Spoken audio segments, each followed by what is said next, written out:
బాబురెడ్డి గారు, గౌరవనీయులు రావికుమార్ త్రిపురనేని గారు, చైర్మన్ బోర్డ్ ఆఫ్ ట్రస్టీ, స్థానిక శాసనసభ్యులు నజీర్ గారు,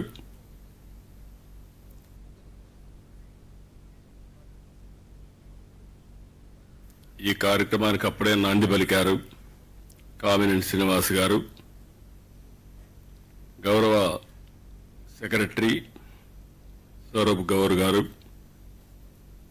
ఈరోజు ఒక మంచి కార్యక్రమానికి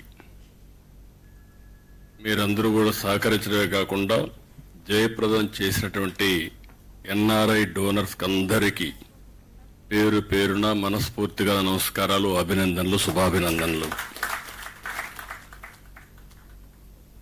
నేను చాలా కార్యక్రమాల్లో పార్టిసిపేట్ చేస్తూ ఉంటాను, కానీ ఇలాంటి కార్యక్రమాలు ఒక స్ఫూర్తినిస్తాయి. ఇంకా సమాజంలో మంచి మిగులుంది, దానికి మీరు ఒక ఎగ్జాంపుల్. మీరంతా ఎన్ఆర్ఐగా మీరు వెళ్ళారు, 40 ఏళ్లకు 50 ఏళ్లకు మునుపు వెళ్ళిపోయారు. వెళ్ళిన తర్వాత కొంతమంది అయితే మర్చిపోతారు, జన్మభూమిని మర్చిపోతారు, ఈ రోజుల్లో తల్లిదండ్రులు కూడా మర్చిపోతున్నారు.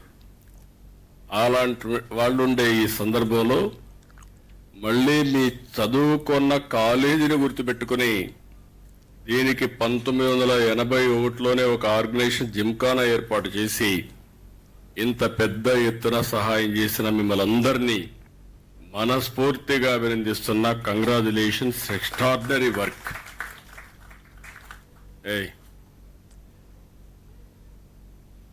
ఇదొక స్ఫూర్తి, ఇదొక పవిత్రమైన కార్యక్రమం. ఇలాంటి పవిత్రమైన కార్యక్రమానికి ఒక స్ఫూర్తిదాయకంగా చేసిన మిమ్మల్ని అందరినీ మనస్ఫూర్తిగా అభినందిస్తున్నా. ఎప్పుడు కూడా మనం బాగుంటేనే చాలదు, మన చుట్టూ కూడా సమాజం బాగుండాలి అనేది మన సంస్కృతి, మన లెగసీ కూడా. ఈ వారసత్వంలో మనం చూస్తే ఎప్పటి నుంచో కొంతమంది ముందుకొచ్చి పాఠశాలలు కట్టారు, ఆసుపత్రులు కట్టారు, దేవాలయాలు నిర్మాణం చేశారు, సత్రాలు కట్టారు, ఆట స్థలాలు ఇలాంటివి ఏర్పాటు చేసి పెద్ద ఎత్తున విరాళాలు ఇచ్చారు. నా లెక్క ప్రకారం కొన్ని దేశాలు చేయించేమో కానీ భారతదేశం యొక్క సంస్కృతి సాంప్రదాయాలు ప్రపంచంలో ఏ దేశంలో లేవని మరొకసారి మీ అందరికీ విజ్ఞప్తి చేస్తున్నా. కుటుంబ విలువలు కూడా నేను ఎప్పుడూ మాట్లాడుతూ ఉంటాను. మీరు ఇక్కడి నుంచి అమెరికాకు పోయి కొత్త పాఠాలు నేర్పించారు. అమెరికాలో ఉండే వాళ్ళందరూ 16-18 సంవత్సరాలైతే పిల్లలు బయట వెళ్ళిపోతారు. అక్కడి నుంచి ఎప్పుడన్నా అవసరమైతే తండ్రి కొడుకు డబ్బులు ఇస్తే అప్పిస్తాడు, కొడుకు తండ్రికి అప్పిస్తాడు. కానీ పిల్లలు ఎంత పెద్దవాళ్ళైనా జీవితాంతం మెంటర్ చేయడమే కాదు, ఏ సహాయం కావాలన్నా అందించే సంస్కృతి ఉండే ఏకైక దేశం భారతదేశం అని మరొకసారి విజ్ఞప్తి చేస్తున్నాం. అలాంటి ఒక మంచి కార్యక్రమాన్ని మీరు ఇక్కడ శ్రీకారం చుట్టారు. ఈరోజు ఇంకొక పక్కన చూస్తే ఈ బ్లాక్ కోసం ఒక 100 కోట్ల రూపాయలు మీరు ఖర్చు పెట్టారు. అది చూసినప్పుడు నాకు అనిపిస్తుంది, ఇక్కడ చాలా మంది ఈ మధ్య కాలంలో మీరు ఒక పక్కన ఇప్పుడే చంద్రశేఖర్ గారు ఒక మాట అన్నారు, 100 కోట్లు పెట్టడమే కాదు, మళ్ళీ దీన్ని మెయింటైన్ చేయాలంటే కొంత అమౌంట్ మొబిలైజ్ చేసి శాశ్వతంగా మీ మార్కు గుర్తుండే విధంగా మీరు చేయడం కోసం అలాంటి కార్యక్రమాన్ని కూడా చేశారు. ఇప్పుడే సత్య మా మంత్రి గారు ఒక మాట అన్నారు, ఆంధ్రప్రదేశ్లో ఉండే డాక్టర్లు ఇక్కడ చదువుకొని అమెరికాకి వెళ్ళారు. నన్ను ఎప్పుడు అడిగేవాళ్ళు, నేను 1995లో ముఖ్యమంత్రి అయినప్పుడు ఎన్ఆర్ఐస్ అంతా చదువుకొని అమెరికాకి వెళ్ళిపోతున్నారు, బ్రెయిన్ డ్రెయిన్ అవుతా ఉంది, మీరు ఏమంటారని అడిగారు. నేను ఎప్పుడూ చెప్పేవాడిని, to start with brain drain అనుకుంటున్నాం, రేపు రాబోయే రోజుల్లో బ్రెయిన్ గెయిన్ అవుతుందని చెప్పి అప్పుడే చంద్రశేఖర్ రెడ్డి అపోలో హాస్పిటల్ పెట్టాడు. ఈరోజు మిమ్మల్ని చూస్తే ఇది ఒక ఎగ్జాంపుల్. నాట్కో కూడా ఇక్కడ దగ్గర ఒకసారి 17-19 45 కోట్లు ఖర్చు పెట్టారు. 26లో ఒక 18 కోట్లు ఖర్చు పెట్టారు. అదే మరి ఇంకొక పక్కన క్యాన్సర్ మెయింటెనెన్స్ కు ఒక 12 కోట్లు ఖర్చు పెట్టారు. ఇటీవల వేరియస్ డిపార్ట్మెంట్స్ దీనికోసం ఒక 12 కోట్లు ఖర్చు పెట్టారు. అంటే దగ్గర ఒక సింగిల్ కంపెనీ కింద ఒక 89 కోట్లు దగ్గర ఖర్చు పెట్టారు. వాళ్ళు మనస్ఫూర్తిగా అభినందిస్తున్నా ఇక్కడుండే దీని ప్రకారం. ఇంకొక పక్కన మీరు ఒక్కసారి చూస్తే మీరిచ్చిన స్ఫూర్తి కానీ మిగిలిన వాళ్ళు కానీ ఇక్కడ గుంటూరులో కూడా మిలీనియం బ్లాక్ ఎక్స్టెన్షన్ 16 కోట్లు ఖర్చు పెట్టారు. విశాఖపట్నం ఆంధ్ర మెడికల్ యూనివర్సిటీ కాలేజీకి సెంట్రల్ బ్లాక్ 60 కోట్ల రూపాయలు వెచ్చించి వాళ్ళు ఖర్చు పెట్టారు. కాకినాడ హాస్పిటల్ ఒక 40 కోట్లు ఖర్చు పెడుతున్నారు. కర్నూలు మెడికల్ కాలేజీకి ఒక 25 కోట్లు ఖర్చు పెడుతున్నారు. అంటే ఇప్పుడిప్పుడే చైతన్యం పెరిగింది, కమిట్మెంట్ వచ్చింది. ఈ విధంగా ఒక స్ఫూర్తిని తీసుకొచ్చిన ప్రతి ఒక్కరిని కూడా మనస్ఫూర్తిగా అభినందిస్తున్నాం. ఇది కాకుండా నేను ఆలోచించేది ఎన్నోసార్లు నేను జన్మభూమి ఒక కార్యక్రమం ఇచ్చాను. ఆ రోజు ప్రపంచంలో ఉండే అందరూ కూడా వచ్చి వాళ్లకు తోచిన విధంగా వాళ్ళ గ్రామంలో అభివృద్ధి చేశారు, తల్లిదండ్రుల పేర్లు పెట్టుకున్నారు, ఇక్కడ అభివృద్ధికి దోహదం చేశారు. ఒక స్ఫూర్తిదాయకంగా ఆ రోజు ముందుకు పోయారు. మళ్ళీ ఈ రోజు నేను ఇంకొక కార్యక్రమానికి P4 తీసుకొచ్చాం. అంటే ఈరోజు మనందరం మాట్లాడుతున్నాం పబ్లిక్ ప్రైవేట్ పార్ట్నర్షిప్. ఈరోజు గవర్నమెంట్ ఆఫ్ ఇండియా రోడ్లు కానీ, ఎయిర్పోర్ట్లు కానీ, పవర్ కానీ ఫాస్ట్ ఫేస్లో డెవలప్మెంట్ కావాలంటే ఇది ఒకటే మార్గమని PPP మోడల్ ఇస్తున్నారు. దానిపైన ఒక 20 ఏళ్లు 30 ఏళ్లు వాళ్ళు రన్ చేసిన తర్వాత తిరిగి అసెట్ ని ప్రభుత్వానికి అప్పచెప్తున్నారు. అందువల్లనే ఈరోజు మీరు రోడ్డు చూస్తున్నారు. ఒకప్పుడు ఇండియాలో రోడ్లు మీరు చిన్నప్పుడు చదువుకునేటప్పుడు ఉండే రోడ్లు ఈరోజు నేషనల్ హైవేస్ మీరు చూస్తే ప్రపంచానికి దీటుగా ఇన్ఫ్రాస్ట్రక్చర్ అభివృద్ధి అవుతోంది భారతదేశంలో. ఈ విషయం మనం గుర్తుపెట్టుకోవాల్సిన అవసరం ఉంది. సంపద సృష్టించబడింది, కానీ అదే సమయంలో మెరుగైన వసతులు ప్రజలకు వచ్చాయి. కానీ వచ్చిన సమస్య ఎంత ఏంటంటే గ్యాప్ అయితే వ్యత్యాసాలు విపరీతంగా పెరిగిపోతున్నాయి. బిలియనీర్స్ ఎక్కువ అవుతున్నారు, మిలియనీర్స్ ఎక్కువ అవుతున్నారు. రిలేటివ్గా లివింగ్ స్టాండర్డ్స్ చూస్తే వ్యత్యాసాలు ఎక్కువగా పెరిగిపోతున్నాయి. అందుకే ఈరోజు వినూత్నంగా నేను ఒకసారి ఆలోచించి P4 తీసుకొచ్చాను, పబ్లిక్ ప్రైవేట్ పీపుల్స్ పార్ట్నర్షిప్. ఇప్పుడే సత్య గారు చెప్పారు, మీరు ఇక్కడ ఇన్వెస్ట్ చేసింది ఫిలాంథ్రఫీ కింద మీరు ఇన్వెస్ట్ చేశారు.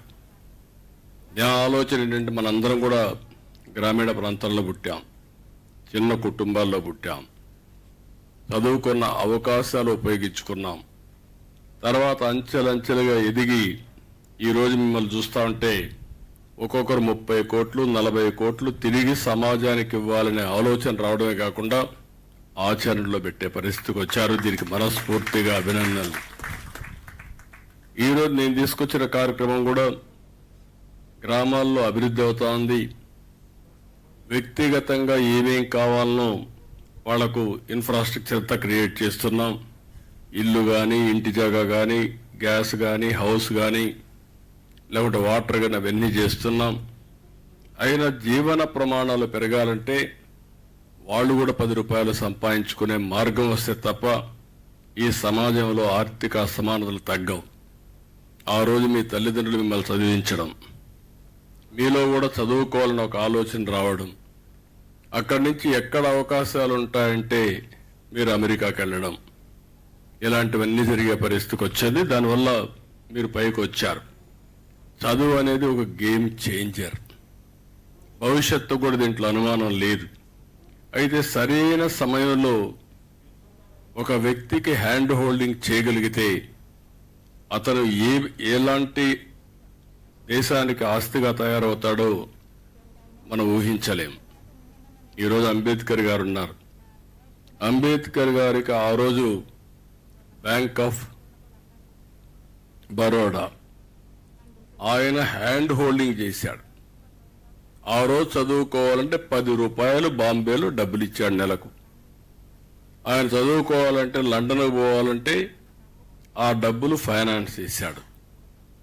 ఆయన భారత రాజ్యాంగాన్ని రాసి ఈరోజు దేశంలో శాశ్వతంగా గుర్తుండే ప్రగాఢమైనటువంటి ముద్ర వేసుకోగలిగాడంటే ఆనాటి సహకారమే అది కారణం అని చెప్పి కూడా నేను మీకు తెలియజేస్తున్నా. ఇటీవల కాలంలో అబ్దుల్ కలాం గారు ఉన్నారు. అబ్దుల్ కలాం గారికి సహకరించిన ఒక అయ్యంగార్ ఆయన బయోగ్రఫీలో చాలా స్పష్టంగా చెప్పాడు. మామూలుగా బ్రాహ్మిన్స్ ముస్లిం సపోర్ట్ చేయాలంటే పెద్దగా ఇష్టం చూపిన రోజుల్లో ఆయన హ్యాండ్ హోల్డ్ చేసి ఈయనలో ఉండే మెరిట్ని చూసి పూర్తిగా ప్రోత్సహించాడు. ఈరోజు ఎంతో మంది ప్రెసిడెంట్లు వచ్చారు, కానీ అబ్దుల్ కలాంను చూస్తే నిజమైన భారత రత్నకు మారు పేరు అబ్దుల్ కలాంగా తయారయ్యే పరిస్థితికి వచ్చారు. ఇలాంటి కొన్ని ఎగ్జాంపుల్స్ మనం చెప్పుకుంటూ పోతే అందరం కూడా మామూలు కుటుంబంలో పుట్టాం. ఈరోజు ఇక్కడికి వచ్చి ఒకసారి చూస్తే నాకు చాలా సంతోషం. ఈ యొక్క గుంటూరు మెడికల్ కాలేజీలో చదివిన వాళ్ళకి దగ్గర 8 మందికి పద్మశ్రీ అవార్డులు వచ్చాయి. ఒకటి సీఎం అబిబుల్లా, సోమరాజు, జిఎన్ రావు, నాయుడమ్మ, ప్రసాదరావు, నరేంద్రనాథ్, ఇక్కడే గోపీచంద్ గారు కూడా ఇక్కడే ఉన్నారు. గోపీచంద్, అదే మరి గోపాలకృష్ణ గోఖలే. వీళ్ళందరినీ ఆ రోజు ఈ మెడికల్ కాలేజీ లేకపోతే ఈరోజు ఈ గుర్తింపులకు వచ్చేది కాదు. రిచ్ కల్చర్ ఉండే వ్యవస్థ ఈ గుంటూరు మెడికల్ కాలేజ్. నా లెక్క ప్రకారం నాకు కరెక్ట్గా ఐడియా లేదు, కానీ మొట్టమొదటిది మెడికల్ కాలేజ్ మన ఆంధ్ర మెడికల్ కాలేజ్ ఫస్ట్ అయితే మీది సెకండ్ ఉండాలనుకుంటున్నా. అంతేనా? మీది సెకండ్ మెడికల్ కాలేజ్ 1954లో, 48, 46 స్వాతంత్రం రాక మునుపు ఎగ్జాక్ట్గా. సో ఇప్పుడు నేను తీసుకొచ్చిన కార్యక్రమం చూస్తే ఆర్థిక అసమానతలు తగ్గించడమే కాకుండా పేదరికం లేకుండా చేయాలి ఫస్ట్ ఫేజ్. సెకండ్ ఫేజ్ లో ఆర్థిక అసమానతలు తగ్గించాలని ఈ కార్యక్రమం తీసుకున్నాం. దగ్గర సమాజంలో ఒక 10% చూస్తే 10, 15, 20% ఆ ప్రాంతాల్లో 22 లక్షల కుటుంబాలు హ్యాండ్ హోల్డింగ్ చేయగలిగితే, అయితే దానికి కావాల్సిన వ్యక్తులు కూడా మీరు చూస్తే బంగారు కుటుంబాలని హ్యాండ్ హోల్డింగ్ మార్గదర్శన పెట్టాం. ఇప్పటికి 50% రీచ్ అయ్యాం. 10,42,000 మందిని 1,02,000 మంది అడాప్ట్ చేసుకున్నారు. ఎంతవరకు చేస్తారు నేను ఇంకా ఇది చేస్తున్నా. ఇది కానీ జరిగితే నిరంతరం ఆర్థిక అసమానతలు తగ్గించే వ్యవస్థకు మనం శ్రీకారం చుట్టాలి. వీళ్ళు ఒకసారి పైకి వెళితే కొంతమంది కిందికి వస్తారు, మళ్ళా హ్యాండ్ హోల్డ్ చేయడం. ఈ విధంగా మనం సమాజంలో నిరంతరం ఒక సాటిస్ఫాక్షన్ కానీ ఇంకొక పక్కన హ్యాపీనెస్ ఉండాలంటే ఇలాంటి కార్యక్రమానికి శ్రీకారం చుట్టాలనే ఉద్దేశంతోనే ఈరోజు P4 తీసుకొచ్చాం. దీనికి కూడా మిమ్మల్ని అందరినీ రిక్వెస్ట్ చేస్తున్నా, ఎంతమంది వీలైతే అంతమంది మీరు కూడా ముందుకు రావాల్సిందిగా మిమ్మల్ని అందరినీ కోరుకుంటున్నా.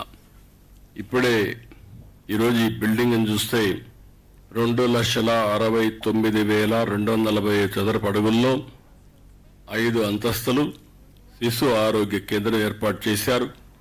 600 బెడ్లు ఈ బ్లాక్ లో ఉన్నాయి. ప్రసూతి విభాగం 300 బెడ్లు, పీడియాట్రిక్స్ 200, NICU, SICU, PICU వంటి విభాగాల్లో మిగిలిన బెడ్లున్నాయి.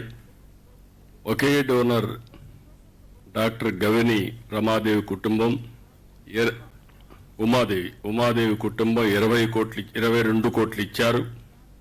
అలాగే నళిని వెంకటేష్ తేళ్ల 8 కోట్లు ఇచ్చారు. వాసిరెడ్డి రమాదేవి, కొండ్రగుంట వెంకట్రావు 4,32,00,000 ఇచ్చారు.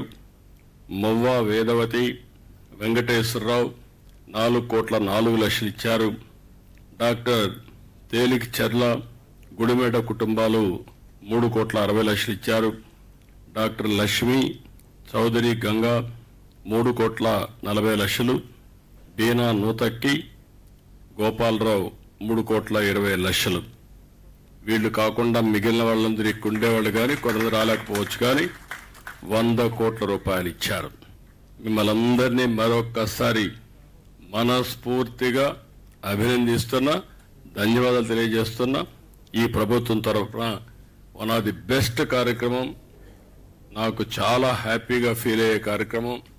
ఎప్పుడు కూడా నేను అందరూ డబ్బులు అడుగుతారు కానీ మేము పని చేస్తామని ముందుకొచ్చి పని చేసిన మిమ్మల్ని మరొక్కసారి అభినందిస్తున్నా. మాకు కూడా అలవాటు అయింది, ఎక్కడ పోయినా వాళ్ళు ప్రాజెక్టులు అడుగుతూ ఉంటారు, ఇస్తూ ఉంటాం. కానీ సమాజాన్ని భాగస్వాములు చేయాలనుకుంటే చాలా తక్కువ మంది వస్తారు. అందులో మీరు ముందుండడం మనస్ఫూర్తిగా ఆనందం, ధన్యవాదాలు. ప్రభుత్వం తరపున మీరంతా దీనికి ఒక 27 కోట్ల రూపాయలు ఫర్నిచర్కి కానీ ఎక్స్పెండిచర్కి అడిగారు. మా సత్య గారు చెప్తున్నా, ఎక్కడ ఇబ్బందులు లేకుండా, మా సెక్రటరీ గారు కూడా ఇక్కడే ఉన్నారు, గౌరవ్ కూడా, ఇబ్బందులు లేకుండా క్లియర్ చేయండి. అది చేస్తే ఇంకా 10 మంది ముందుకు వస్తారు. మళ్ళీ ఎందుకు చేశామా అని విచారించే పరిస్థితి అవద్దండి, 10 సార్లు తిప్పించుకొని. అవి మేము చేయగలిగితే ఆటోమేటిక్గా చాలా మంది ముందుకు వస్తారు, చేయాల్సిందిగా నేను కోరుతున్నా. ఇంకొక పక్కన పూర్వ విద్యార్థులు ఈ బ్లాక్ నిర్మాణంతో పాటు 35 కోట్లు పెట్టి ఆడిటోరియం నిర్మించారు. వాళ్ళను కూడా అభినందిస్తున్నా. ఇప్పుడే చంద్రశేఖర్ గారు చెప్పినట్టు కొంతమంది ముందుకొచ్చి, తులసి సీడ్స్ కానీ వీళ్ళంతా ముందుకొచ్చి ఎప్పటి నుంచో పాడుబడిపోయినటువంటి బిల్డింగ్స్ అన్ని కూడా పూర్తి చేసే కార్యక్రమానికి శ్రీకారం చుట్టారు. దగ్గర ఎంపీ గారు అయితే ఒక 70-80 కోట్లు మొబిలైజ్ చేసి అవన్నీ పూర్తి చేసే పనిలో ఉన్నారు. వారిని, అందుకు సహకరించిన అందరినీ మనస్ఫూర్తిగా అభినందిస్తున్నా. ఈరోజు మనందరం కూడా ఇలాంటి పనులు చూసినప్పుడు ఒకసారి సాటిస్ఫాక్షన్ ఎప్పుడు వస్తుందంటే, డబ్బులుంటే సాటిస్ఫాక్షన్ రాదు. మనం చేసిన డబ్బులున్నా కూడా ఆ డబ్బులు సద్వినియోగం చేసి, నేను ఎప్పుడు చెప్తా ఉంటాను, చాలా మంది డబ్బులంతా పిల్లలకి ఇవ్వాలనుకుంటాం, కానీ కొంతమంది డబ్బుల్ని సద్వినియోగం చేస్తారు. పిల్లలకి ఇవ్వద్దని నేను చెప్పడం లేదు, ఇవ్వాలి. అదే సమయంలో మనకు తృప్తినిచ్చే పని తిరిగి సమాజానికి కూడా ఇవ్వాల్సిన అవసరం ఉంది. మనందరి సంపాదనలో కొంత భాగం సమాజం కోసం ఇచ్చిస్తే ఉండే తృప్తి దేంట్లో రాదని చెప్పి కూడా నేను మీ అందరికీ తెలియజేస్తున్నా. ఈరోజు ఇంకొక పక్కన మిమ్మల్ని అందరినీ చూస్తే చాలా సంతోషం. ఇప్పుడు మీరు చాలా ముందు బయట వెళ్ళారు. ఇప్పుడు మొత్తం దేశంలో చూస్తే మనం కూడా అభివృద్ధి అవుతున్నాం. ప్రధానమంత్రి నరేంద్ర మోడీ గారి నాయకత్వంలో ఇటీవల కాలంలో మీరు చూస్తే హైయెస్ట్ గ్రోత్ ఉండే ఏకైక దేశం భారతదేశం, దీంట్లో అనుమానమే లేదు. కంటిన్యూగా, కన్సిస్టెంట్గా. ఈరోజు ఇంకొక పక్కన మనం నెంబర్ 4లో ఉన్నాం. ప్రపంచంలో అతిపెద్ద ఆర్థిక వ్యవస్థ 4వది. 2028కి 3వ అతిపెద్ద ఆర్థిక వ్యవస్థగా తయారవుతాం. 2038కి 2వ అతిపెద్ద ఆర్థిక వ్యవస్థగా భారతదేశం ఉంటుంది. వికసిత్ భారత్ 2047. ఆ సమయంలో భారతదేశం ప్రపంచంలో నెంబర్ 1గా ఉండాలనేది మనందరి ఆకాంక్ష. అదే సమయంలో స్వర్ణ ఆంధ్రప్రదేశ్ విజన్ 2047 తయారు చేశాం. నిన్న కూడా సర్వే రిపోర్ట్ ఒకటి ఇచ్చారు.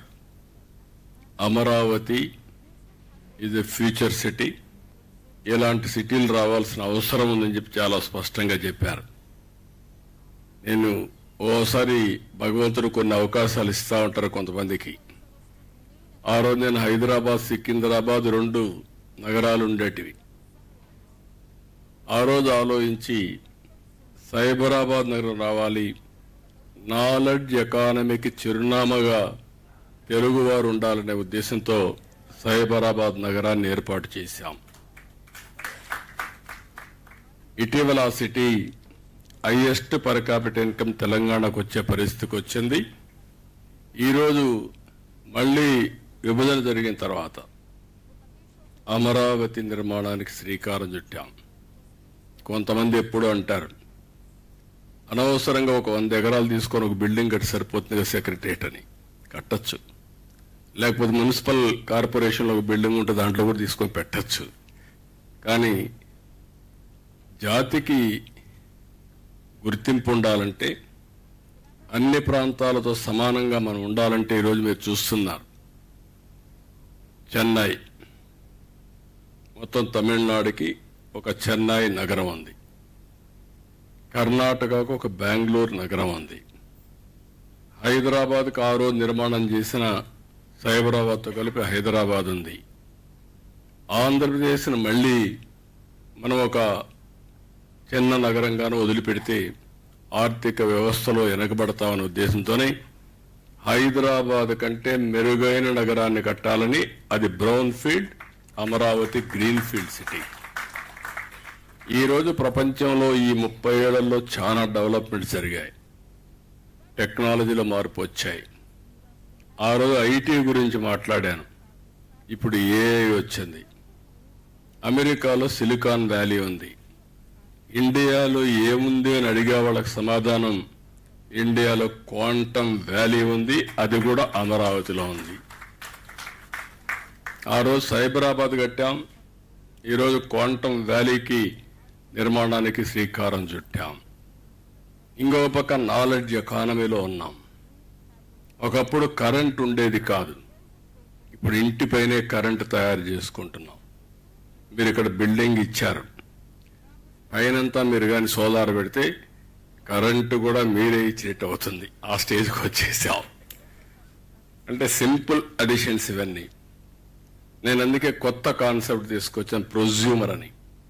నాకు బాగా జ్ఞాపకం, 1999 కరెంటు లేని పరిస్థితి. అసెంబ్లీలో గంటల తరబడి కరెంటు గురించి మాట్లాడేవాళ్ళు. పొలాలు ఎండిపోయేటివి, అసెంబ్లీ జరగనిచ్చేవాళ్ళు కాదు. కాడా నేను అసెంబ్లీ అడ్జర్న్ చేసి పొలం చూసి వచ్చిన తర్వాతనే అసెంబ్లీ జరగనిచ్చేవాళ్ళు. ఇలాంటి సందర్భాలన్నీ చూశాను. అప్పుడే పవర్ సెక్టర్ రిఫార్మ్స్ తీసుకొచ్చా. 2004కి పవర్ షార్టేజ్ లేకుండా చేశాం, కానీ ఉండే పవర్ పోయింది, అధికారం పోయింది. హార్ష్ డెసిషన్ తీసుకున్నామని. కానీ పర్వాలేదు, ఈరోజు దేశంలో మీరు ఒకసారి చూస్తే పవర్ సెక్టర్లో నెంబర్ 1గా భారతదేశం ఉండడం గర్వ కారణం అని చెప్పి కూడా నేను మీకు తెలియజేస్తున్నాను. తర్వాత రిఫార్మ్స్ అన్ని రాష్ట్రాల్లో వచ్చాయి. ఈరోజు అమెరికాలో కూడా మీకు 4 గ్రిడ్లు ఉన్నాయి. ఒక గ్రిడ్కి ఒక గ్రిడ్కి సంబంధం లేదు. ప్రపంచంలో సింగిల్ పవర్ గ్రిడ్ ఉండే ఏకైక దేశం భారతదేశం. మీ ఊర్లో తయారు చేసే కరెంటు జమ్మూ అండ్ కాశ్మీర్లో ఉపయోగించుకునే పరిస్థితి ఉంది. అలాంటి పవర్ఫుల్ గ్రిడ్ ఉంది. రెండోది సోలార్, విండ్, పంప్డ్ స్టోరేజ్కి శ్రీకారం చుడుతున్నాం. కాస్ట్ ఎఫెక్టివ్ పవర్ జనరేట్ చేయబోతున్నాం. ఒక పక్క కాస్ట్ ఎఫెక్టివ్ పవర్ వచ్చి, ఇంకొక పక్క టెక్నాలజీ ఏఐ క్వాంటమ్కి వెళ్తే you can imagine tomorrow how we can do it. దానికి నాంది పలుకుతున్నాం. అందుకే నేను మిమ్మల్ని అందరినీ కోరుతున్నా, మీరు అమెరికాలో మీరుండి అక్కడ ఇది చేశారు. నాయకులు ఏ విధంగా ఉంటారో నేను ఎక్కువ చెప్పక్కర్లేదు. ప్రజాస్వామ్యాల్లో ఓసారి 1924 చాలా అవస్థలు పడ్డాను. ఇక్కడ ఒక నాయకుడు మొత్తం ఈక్వేషన్స్ మొత్తం మార్చేయగలుగుతారు. అలాంటివన్నీ అయిపోయినాయి. ఇప్పుడు నేను మిమ్మల్ని కోరేది, ఫైనల్గా అమరావతిని మీరు పుట్టినటువంటి ఈ గుంటూరు రాను రాను మీరే చూస్తారు, ఇంకొక 10 సంవత్సరాలు 15 సంవత్సరాల్లో this will be different place all together. Amaravati అంటే ఒక పక్కనే ఉండదు. ఈ Amaravati will be covered Vijayawada corporation, Guntur corporation plus Mangalagiri corporation, ఇవన్నీ కవర్ అయి ఔటర్ రింగ్ రోడ్ అనేది గుంటూరు కవతల వస్తుంది. దగ్గర దగ్గర విజయవాడ కవతల ఇంకా దూరంగా ఎయిర్పోర్ట్ కవతలు వచ్చే పరిస్థితి వస్తుంది. ఈరోజు హైదరాబాద్లో 162 కిలోమీటర్స్ ఔటర్ రింగ్ రోడ్, రేపు రాబోయే Amaravati 182 kilometres outer ring road వస్తుంది, ఇన్నర్ రింగ్ రోడ్ వస్తుంది, స్ట్రైట్ రోడ్స్ వస్తాయి. అన్ని సర్వీసెస్ కూడా డక్ట్లో ఉంటాయి, కన్సీల్డ్ ఉంటాయి, రోడ్లు కట్ చేసే పరిస్థితి లేదు. సోలార్ ఎనర్జీ ఏదైతే రెన్యూవబుల్ ఎనర్జీ ఉంటుంది, పొల్యూషన్ ఫ్రీ సిటీగా తయారు చేస్తాం. ఇలాంటివన్నీ పెట్టుకొని ముందుకు పోతున్నాం. ఇప్పుడు ఇక్కడ టెక్నాలజీకి వచ్చినప్పుడు నేను ఒక విజ్ఞప్తి చేస్తున్నాను మిమ్మల్ని అందరినీ. ఈరోజు గోపిచంద్ గారి కొండోళ్ళు చాలా మంది పైకి వచ్చారు, బాగా చేస్తున్నారు. ఫ్యూచర్లో మనం ఇమాజిన్ చేసుకోవాలి, personal medicine is not far away. నాకు ఐడియా ఉంది. నేను 95లో ఐటీ ప్రమోట్ చేశాను. ఎగ్జాక్ట్గా 1999, 2000లో బయోటెక్నాలజీ ప్రమోట్ చేశాను. అప్పుడు ఎవరు నమ్మలేదు. ఆ రోజు ప్రమోట్ చేసే బయోటెక్నాలజీ జనామ్ వ్యాలీ క్రియేట్ చేశాం. ఒక 1200 ఎకరాలు 1500 ఎకరాలు ల్యాండ్ ఇచ్చాను, ప్రైవేట్ పీపుల్ పెట్టాం. కడాన మీరు చూస్తే మొన్న కోవిడ్ వస్తే కోవిడ్ వ్యాక్సిన్ మ్యానుఫ్యాక్చర్ చేసింది భారత్ బయోటెక్, జనామ్ వ్యాలీ నుంచి తయారు చేసే పరిస్థితికి వచ్చారు. మన ప్రధానమంత్రి గారు ఒక 100 దేశాలకి ఫ్రీగా వ్యాక్సిన్ సరఫరా చేసే పరిస్థితికి వచ్చారు. అంటే ఆ రోజు చేశాం కాబట్టి ఈరోజు మనకు అందుబాటులో వచ్చే పరిస్థితి వచ్చింది. ఇప్పుడు నేను మిమ్మల్ని కోరేది కొత్త ప్రాజెక్ట్ ఒకటి తీసుకొచ్చాం, Sanjeevani. You are all aware, Indian mythology. లక్ష్మణుడు మూర్ఛపోయినప్పుడు బతికించుకోవాలంటే ఏం చేయాలని ఆలోచిస్తే ఒకటే మార్గం, సంజీవని మొక్క కావాలని. హనుమంతుడు పోయి సంజీవని మొక్క తెలియకుండా పర్వతాన్ని తీసుకొస్తే అందులో నుంచి మొక్క తీసుకొని ట్రీట్మెంట్ ఇస్తే లక్ష్మణుడు బతికాడు, మూర్ఛ నుంచి బయట వచ్చాడు. అది చరిత్ర. ఈరోజు నేను ఆలోచించేది, టెక్నాలజీ వచ్చింది కాబట్టి ప్రపంచంలో ఉండే నాలెడ్జ్ అంతా పేషెంట్ డోర్ స్టెప్ దగ్గరికి తీసుకుపోవాలనే ఉద్దేశంతోనే సంజీవని ప్రాజెక్టుకి శ్రీకారం చుట్టాం. బిల్ గేట్స్ ఫౌండేషన్ తరపున గేట్స్ ముందుకు వచ్చాడు. నేను పూర్తిగా సహకరిస్తాను. టెక్నాలజీ నాలెడ్జ్ కూడా నేను తీసుకొస్తాను. మీరు ఒక పైలట్గా చేయమని అడిగాడు. I'm very proud. ఒక నియోజకవర్గం ముందు ప్రూఫ్ ఆఫ్ కాన్సెప్ట్ తయారు చేశాం. ఒక 70,000 మంది క్లినికల్ టెస్ట్లు కూడా చేశాం. అదే మరి ఆల్ మెడికల్ ప్రాక్టీషనర్స్ అందరినీ ట్రైనింగ్ చేశాం. అందరిని ఆన్లైన్లో పెట్టాం. చిత్తూరు జిల్లా స్కేలింగ్లో ముందుకు తీసుకొచ్చాం. ఈ 2026 28 జిల్లాలు పూర్తిగా సంజీవని ప్రాజెక్ట్ని డిజిటల్ హెల్త్ రికార్డ్స్ క్రియేట్ చేయడమే కాకుండా మాకు దగ్గర 72 లక్షల మంది వల్నరబుల్ పేషెంట్స్ ఉన్నారు. ఆ డేటా అంతా తీసుకుంటున్నాం, క్లినికల్ టెస్టులు చేస్తున్నాం, డయాగ్నోసిస్ ప్రొఫైల్ మొత్తం పెట్టి ఎవరెవరు హైపర్ టెన్షన్ ఏంటి, లేకపోతే డయాబెటిక్ ఏంటి, లేకపోతే cancer, neuro problem, various problems ఆలోచిస్తున్నాం.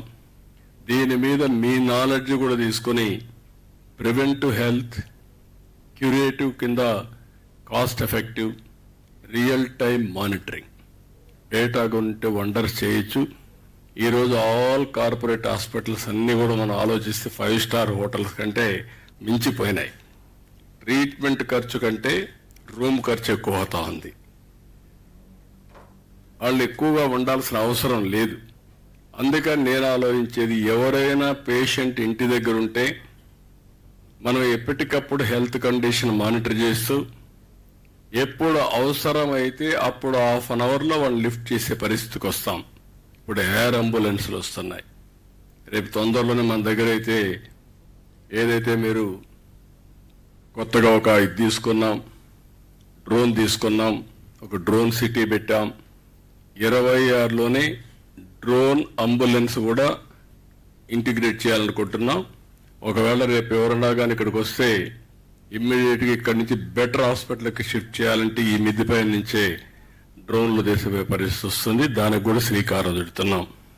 ఇలాంటి వినూత్నమైన ఆలోచనలు వచ్చినప్పుడు నేను మిమ్మల్ని ఒకటే కోరుతున్నా, మీరు ఎన్ఆర్ఐస్, నాలెడ్జ్ ఉంది. ఇప్పుడు distance is not the constraint. మీరు వర్చువల్గా గైడెన్స్ ఇవ్వచ్చు, ఫిజికల్గా వచ్చినప్పుడు ప్రాక్టీస్ చేయొచ్చు. That will give. ఇప్పటికీ డబ్బులు ఇచ్చారు 100 కోట్లు. మిమ్మల్ని అభినందిస్తున్నా మరొకసారి. భవిష్యత్తులో మీరు చదువుకున్న కాలేజీతో శాశ్వతంగా మీరు అసోసియేట్ కావాలి అనుకుంటే మీరు ఇక్కడికి వచ్చి పేరెంట్స్ చూసుకుంటూ ఒక 4 రోజులు ఇక్కడ ఉండండి. మీ అమెరికా కంటే బెటర్ సిటీగా తయారు చేసే బాధ్యత మేము తీసుకుంటాం. మన అది బెస్ట్ సిటీగా తయారవుతుంది. అందులో కూడా పొల్యూషన్ లెవెల్స్ అన్ని కంట్రోల్ చేస్తాం. స్టాండర్డైజేషన్ అన్ని వచ్చేస్తున్నాయి. ఒకప్పుడు మీరు అమెరికాకి ఎందుకు వెళ్ళారంటే అక్కడ పోతే అవకాశాలు ఎక్కువ ఉంటాయి, ఇబ్బందులు ఉండవని వెళ్ళారు. ఈరోజు అక్కడ ఇబ్బందుల కంటే నేను ఒకటే హామీ ఇస్తున్నా, ఎవ్రీథింగ్ రియల్ టైమ్ ఆన్లైన్. 800 సర్వీసులు ఈరోజు ప్రభుత్వం ఆన్లైన్లో పెట్టేశాం. మీరు బిల్డింగ్ పర్మిషన్ కావాలన్నా, ఏ పని కావాలన్నా ఎక్కడికి పోయే పని లేదు. మోస్ట్ ఆర్గనైజ్డ్ అడ్మినిస్ట్రేషన్ వచ్చింది.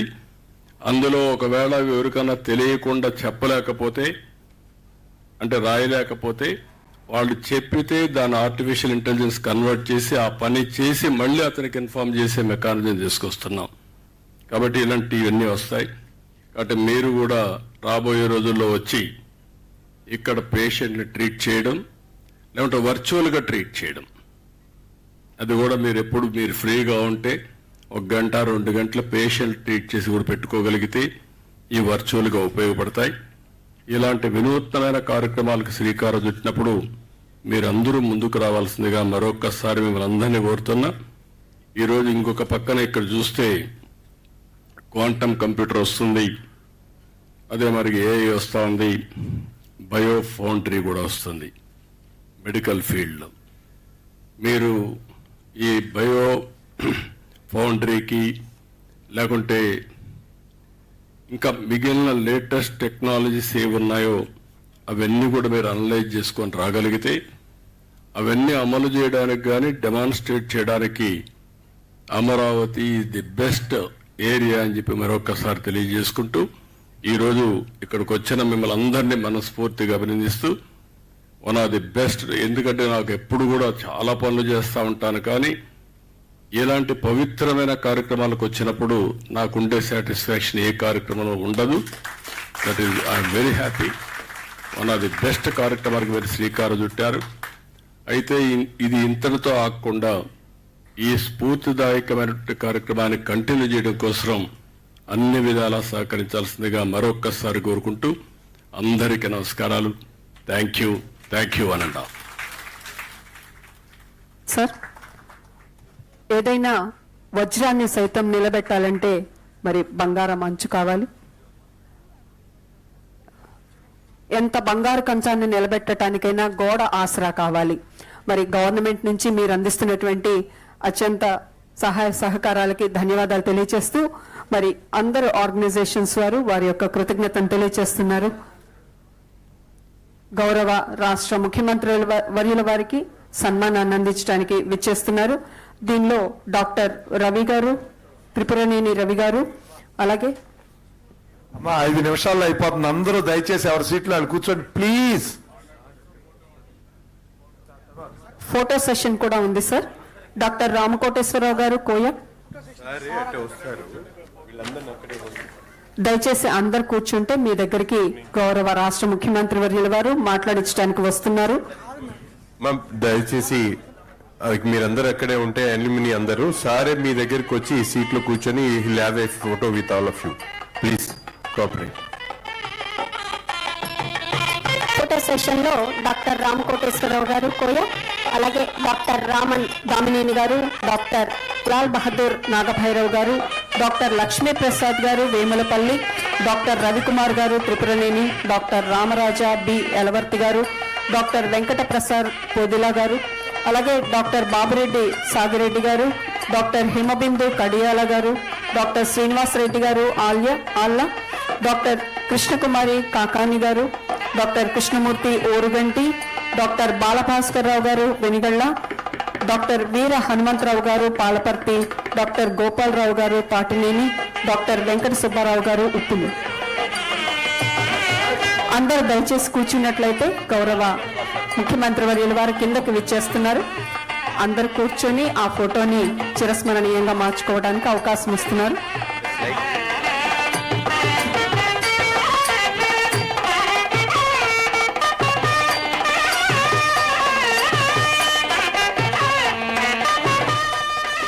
అందరూ ఒక్కసారి దయచేసి మీ సీట్లలో కూర్చుని రాష్ట్ర ముఖ్యమంత్రి వర్యుల వారు కూడా ప్లీజ్ అందరూ అక్కడే కూర్చోండి మీ సీట్లలో. మీ సీట్లో వస్తే మేము కూడా ముందు వచ్చి కూర్చుంటాం. పై నుంచి ఫోటో తీస్తారు, అందరం వస్తాం. డోనర్స్ అందరూ కానీ ఉంటే మళ్ళీ ఇప్పుడు మారిస్తే మార్చలేము. యాజ్ ఇట్ ఈజ్ కూర్చోండి. ఎక్కడ సీట్లు ఉంటే అడ్జస్ట్ చేసుకోండి. ప్లీజ్ అందరూ బయట వాళ్ళు వచ్చేసేయాలి. అందరూ అక్కడ కూర్చోవాలి. మీ సీట్లో మీరు కూర్చుంటే ఫుల్ ఫోటో వస్తుంది. తీసుకో